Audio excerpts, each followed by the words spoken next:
The cold weather is already upon us, and it is time to warm our souls. Today, I made some albondigas, and oh my gosh, not only did it warm me up, but it tasted so good. So much flavor. I love all the vegetables in it. Let me show you how I made it. In a bowl, I'm adding some ground beef along with some rice. I'm adding some yerbabuena, some mint, and then I'm adding all my seasonings. Now, you can add either cilantro or some epazote. Just going to mix all this together, and then I'm going to start forming my meatballs. With this recipe, I used about 1.5 pounds of ground beef, and I got right around 12 meatballs. But it just depends how big or small you make them. And now that this is all done, it's time to get started on the sauce. For that, I'm going to add in some Roma tomatoes along with some onion, some garlic cloves, and I'm using 2 chile guajillos and 1 chile California. Going to add some salt, enough water, and I'm going to blend that well. And now in my pot, I'm going to strain all this in. You don't have to, but I always like to, and I'll show you why. Because even though you think it doesn't leave stuff behind, it does. Just a little bit, but it does.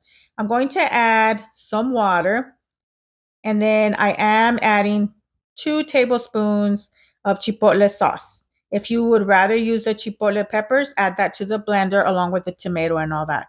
Now I'm going to mix that, and then I'm going to just add a little bit of oregano, and I'm going to whisk that together, adding in some chicken nor and some tomato nor.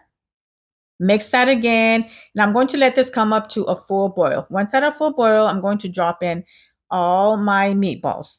Now I'm going to let them cook for at least 20 minutes. It really only takes about 20 minutes for them to cook. After they have cooked for 20 minutes, I'm going to add in all my vegetables.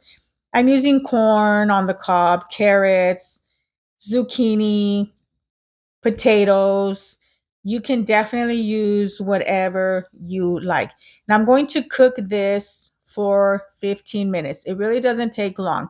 After 15 minutes, I'm going to check on it and make sure that the potato is soft and that it is fork tender.